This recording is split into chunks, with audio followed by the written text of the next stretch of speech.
You've read the books, you've sung the songs. It is time for bedtime to be over. But your kid will just not let you leave the room. You're stuck, wasting your whole evening. Well, let me break down exactly why this is happening and what you need to do to break free.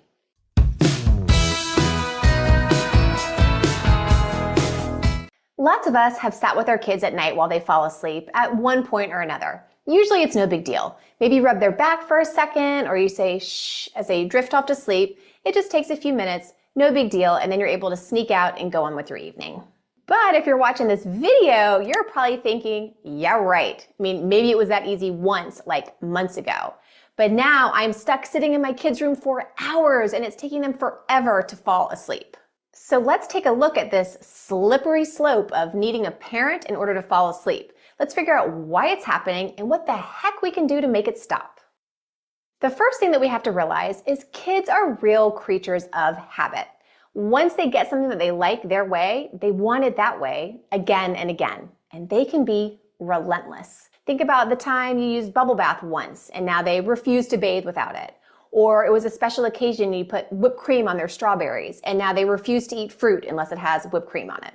So I'm sure sitting in your kid's room while they fall asleep started innocently enough at first. Maybe they just begged you to stay one night and you thought, sure, what the heck, who cares?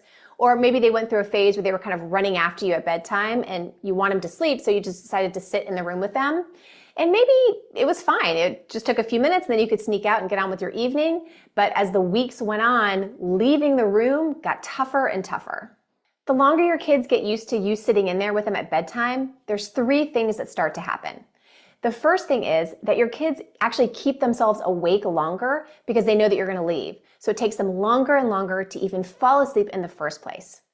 The second thing that starts to happen is kids' emotions get bigger and bigger and bigger if you try to leave. So at some point you just kind of stop trying. And number 3, kids start waking overnight at like 2 o'clock in the morning once they stir around and realize that you're gone. And it doesn't take long for your child to become totally dependent on you in order to be able to fall asleep, just like they would be with a favorite lovey or a pacifier. So here you are, stuck in their room, just wasting your whole evening, sitting in a dark bedroom, trying to keep yourself awake just so that your kid can fall asleep. Here's the good news I want you to focus on. You can fix this. Okay, as parents, we are the leaders of our household, and we get to create the environment and the experiences and the habits that our kids get used to. I mean, some kids live on a farm and they wake up before school to collect eggs and feed the cows. Some kids grow up vegan. Some families don't have any TVs in their house. Some kids grow up co-sleeping with their parents from birth. Some kids never have to do any chores. I mean, this is way different than my kids' childhood experience. But that's the beauty of it, right? We're all different families. And as parents, we get to set up the experiences that we want our kids to have. And kids are super adaptable. They get used to their family and how their household runs. They learn, what we eat, how we talk to each other, what we value. We as parents set up childhood for our kids, and that includes how they sleep. Our kids are always learning from us. They're always learning from the experiences that we give them. And so if we start laying with them or sitting in their room at bedtime, then they come to expect that. And why wouldn't they? I'll tell you a story about Michelle that I worked with recently. So her son was 4 and she was stuck laying in bed with him until he fell asleep. And all of a sudden, after probably a year or year and a half of doing this, it was taking him more than 2 hours some nights to actually fall asleep. So he wasn't falling asleep until after 10 p.m.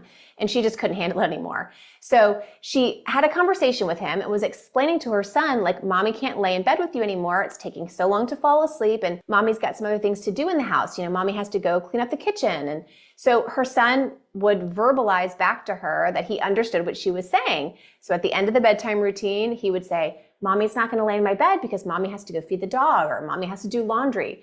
So it really sounded like he understood what was going to happen. But every night after the bedtime routine, at lights out, he always threw a temper tantrum. And so Michelle ended right back in bed with him. And Michelle was so confused because her son seemed to clearly understand what she was saying, but her actions were speaking so much louder than her words, right? I mean, you've got to look at it from her son's perspective. She was saying that she couldn't stay and lay in his bed anymore, but every night she was doing it. So that's what he came to expect. It was just a habit that they had gotten into and a habit that Michelle was ready to break. So how did she get out of this? She made a new plan. Now, parents have to be the ones to initiate this change and follow through with it. Trust me, I wish it was as simple as you clearly explaining to your kids with words what was going to happen, and then they would look at you and go, "Great, Mom, that sounds like a great plan," but that's just not how this goes. Kids have to get experience falling asleep alone in order to get used to it. And so it takes parents setting up a real solid step-by-step plan to give their kids that experience. And this can be done gradually or this can be done quickly, but it has to be well defined by the parents. And the most important part of the plan that parents put together is that they are confident in their plan and they execute it consistently. Okay, let me say that again. Parents must be confident and consistent because kids pick up on our confidence. And so if we're like waffling or unsure, our kids are going to pick up on that and it's going to undermine the whole process. And consistency really allows kids to get used to a new experience, even if they don't like it at first. The more consistent parents are with the new plan, the faster the kids are going to get on board. It's just like the first time in winter when your kid has to like put on their winter coat and their gloves. I mean, they don't want to do it. It's tight. It doesn't feel good. There's all kinds of moaning and complaining. But if you start doing that every single morning before you go to school, kids just get used to it, and then the complaining subsides. So it's the same way with a new sleep plan. Parents have to just be really, really consistent so kids can get used to it.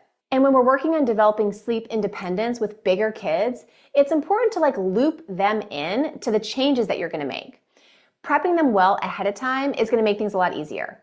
Now, I'm not saying there's going to be no pushback, okay? I'm not saying that, but prepping them well is going to go a long way to make things easier. Michelle used my sleep course to gradually work her way out of her son's room at bedtime, and it took her about 10 days to get out of the room and get him sleeping independently. She did a great job of prepping him for the changes that were going to come and rewarding the baby steps of progress all along the way. And in the end, her son was so proud of himself, he was like bragging to all of his preschool teachers about how great he was sleeping. If you want to learn the rest method that Michelle used to get her evenings back, join me in my next free sleep class. Save your spot at toddlersleepmasterclass.com.